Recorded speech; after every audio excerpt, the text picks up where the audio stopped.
Son las 3 de la tarde con 43 minutos. Vamos a cambiar de tema.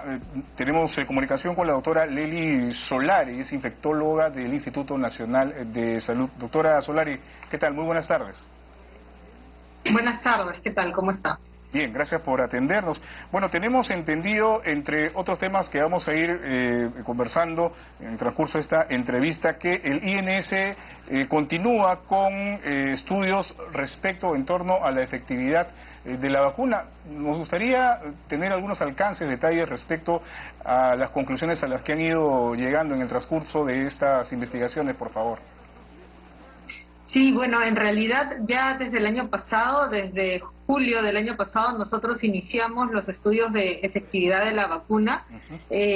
Lamentablemente veníamos de una época un poco complicada, ¿no?, con el problema que había habido con el ensayo clínico, pero en el Instituto Nacional de Salud ya nosotros teníamos la información de el efecto poblacional que tenían las vacunas, entonces pudimos hacer, gracias a esta información que venía de los registros de las pruebas moleculares, de los diagnósticos a nivel nacional, pudimos hacer los estudios de efectividad. Entonces pudimos cruzar varias bases de datos y determinar en esa época, estamos hablando ya de, como le digo, julio del año pasado, que la sobrevida del personal de salud que había sido vacunado con Sinopharm había mejorado muchísimo después de la colocación de las 2 dosis de esta vacuna, y posteriormente hicimos lo mismo para las personas mayores de 60 años que recibieron Pfizer. Entonces, hemos ido monitorizando la efectividad de los distintos regímenes de vacunación que se han colocado a nivel nacional. Esto con la finalidad de ir ajustándolos en el camino, pero también con la finalidad de otorgar, digamos, seguridad, confianza a la población sobre el efecto beneficioso de estas vacunas, ¿no? Nosotros sabemos que han habido muchas consideraciones, algunos grupos que digamos, generaban desconfianza para una u otra vacuna o para las vacunas en general, pero nosotros, gracias a estos estudios de efectividad, hemos tratado de revertir esas tendencias y brindar la confianza a la población de que son necesarias estas vacunas. Claro, sin duda, y las estadísticas así lo están determinando, ¿no? Los picos tanto de la primera, segunda y esta tercera ola con la variante Omicron, que es mucho más contagiosa que sus predecesoras, demuestran que, si bien es cierto, ha habido una velocidad sumamente alta en los contagios, también ha empezado a disminuir, y esto también se ve directamente reflejado con el número de personas lamentablemente igual fallecidas por este virus. Doctora, estamos en un proceso en este momento de inmunización en un rango etario, bueno, en general de la población, pero se ha iniciado ya desde hace algunas semanas el referido a menores de 5 a 11 años de edad. Y queda una duda respecto a, eventualmente, a medida que se vaya avanzando en la vacunación a este grupo etario, si sería necesario o no una dosis de refuerzo para los menores. Sí, esa es una duda razonable que todavía, digamos que el tiempo nos brindará los elementos para tomar esa decisión. Lo que nosotros vimos a partir de septiembre-octubre del año pasado es que era lo que se esperaba, porque también había sido la experiencia en otros países, que la efectividad de las vacunas comenzaba a disminuir después del tercer y cuarto mes de la colocación, y ahí fue que nosotros reactualizamos la data de la efectividad de las vacunas y determinamos que era necesaria una tercera dosis, aunada a la evidencia científica que venía del extranjero, para proteger mejor a las personas mayores de 60 años y al personal de salud, porque ya había un incremento pequeño de la mortalidad. Esto no lo hemos visto bajo ninguna todavía forma en niños pequeños. Recién estamos comenzando las 2 dosis de la vacuna. Vamos a monitorizar en los próximos meses cómo va la efectividad de este grupo poblacional,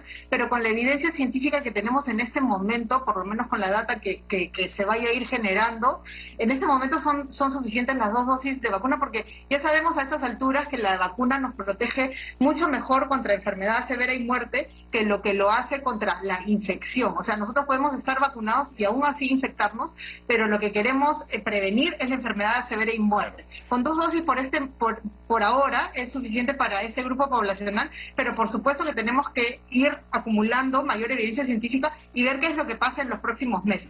Si vemos que la mortalidad, incluso en niños pequeños, comienza a elevarse, las 2 dosis de la vacuna, digamos que no los protegen adecuadamente, y vemos evidencia científica en otros países, ensayos clínicos con 3 dosis que demuestren eficacia, que demuestren un adecuado balance riesgo-beneficio, entonces claro, nosotros vamos a tener más elementos. Pero por el momento estamos invitando a los padres de familia a creer en las vacunas también para sus hijos, a convencerlos de que es importante vacunarlos ahora para que estén protegidos dentro de unas semanas cuando vayan al colegio. Efectivamente, porque ya de manera indefectible se inicia, digamos, el año escolar de manera presencial y con algunas modificaciones a finales del mes de marzo. ¿Cuál es la información que se tiene respecto a la idoneidad de una cuarta dosis ya en rangos de edades mayores, por ejemplo, mayores de 60, o incluso usted ha mencionado al grupo de personal de salud? ¿Es pertinente que se evalúe esto y que se ponga en práctica?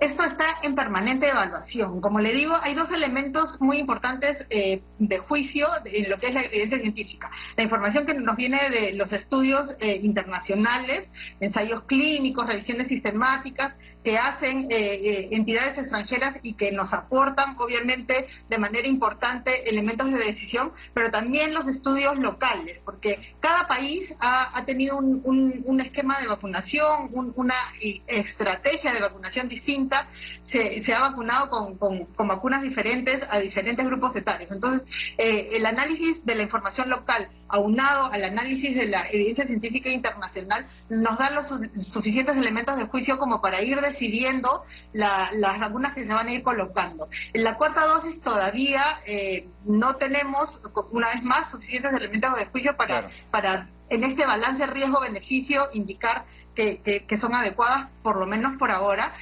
Y una vez más, esto se va actualizando de manera permanente. Lo más probable, digamos, con lo que conocemos de la inmunidad al virus SARS-CoV-2, es que cada 6 meses, cada 9 meses o cada año sea necesario algún tipo de refuerzo inmunológico para mantener nuestra protección contra enfermedad severa y muerte. Y de hecho, con el coronavirus todos hemos ido aprendiendo sobre la marcha, en realidad, desde que se inició todo este escenario mundial, desde las formas de contagio, el tema de las vacunas, cuáles son las medidas de prevención y de bioseguridad. En fin, ha sido un constante aprendizaje sin duda. Doctora, con el tema de Omicron, con esta variante que ha sido mucho más contagiosa, pero tiene características particulares, como por ejemplo ataca el sistema respiratorio superior, ya no tanto los pulmones. Hay una serie de características que muchos han señalado podría ser el inicio ya, digamos, de una situación de endemia frente al coronavirus. ¿Esto cómo se está evaluando desde lo que ustedes conocen en el Instituto Nacional de Salud?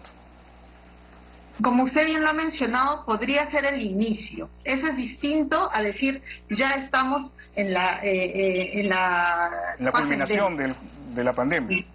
Sí, o sea, podría ser un inicio, sí, porque en la triada de las infecciones nosotros vemos el ambiente, el microorganismo, que en este caso es el virus, y el hospedero. Entonces, el virus ha ido evolucionando a formas más transmisibles, pero felizmente no más letales. Como usted bien mencionó con el Omicron, tiene mayor tropismo por las vías respiratorias superiores que dan menos cuadros neumónicos, sobre todo en gente que está adecuadamente inmunizada. Y desde el punto de vista del hospedero de nosotros, la colectividad, ya tenemos generada cierta inmunidad que nos protege mucho mejor contra infección severa y muerte. Entonces, esto sí podría constituir un primer paso a un distinto balance entre el microorganismo y nosotros, donde haya un estado endémico, en el sentido de que no hemos sido capaces como humanidad de controlar el virus y cortar la transmisión. Eso no ha pasado y es muy poco probable que pase en los próximos meses. O sea, el virus sí va a seguir circulando. Vamos a tener que convivir con él. Exactamente, pero ya estamos aprendiendo sobre la marcha cómo convivir con él, cómo controlar las muertes, que es lo que más nos preocupa, y cómo hacer para para mantener esta inmunidad. O sea, probablemente sí van a ser necesarios refuerzos sucesivos, pero no necesariamente con esta misma vacuna. Claro. Estamos esperando, tenemos mucha fe en algunas opciones que se nos están presentando, como por ejemplo las vacunas que generan inmunidad mucosa, las vacunas que son para todos los coronavirus, ¿no? La pan-corona, que es un sueño que estamos esperando que sea realidad pronto. Entonces, hay mucha investigación y hay muchas opciones que van a darle figura a esta interacción futura que vamos a tener con el virus. Listo, doctora, muchísimas gracias. Bueno, y saludarla porque hoy es el Día Internacional de la Mujer y la Niña en la Ciencia, y sin duda las mujeres han tenido, en su calidad de investigadora, de científicas, en fin, un papel también preponderante dentro de la investigación en aras de buscar una solución y una vacuna en medio de esta pandemia. Yo le agradezco mucho el saludo. Yo sinceramente no creo que tengamos mucho que celebrar ni como mujeres ni como científicas en esta coyuntura actual, pero igual le agradezco muchísimo su saludo y ojalá que las cosas mejoren. Muchas gracias. De todas maneras, se reconoce siempre el esfuerzo de la comunidad científica en aras de la preservación de la vida y, por supuesto, de buscar nuevas soluciones frente a situaciones como esta, tan dolorosas como ha sido la pandemia por coronavirus. Muchísimas gracias, entonces. Son las 3 de la tarde con 54 minutos. Tenemos más información con Eric Guerrero desde Vía María... Tingo María nos indica. Muy bien, Eric, Tingo María. Adelante, Eric Guerrero, está con el ministro del Interior.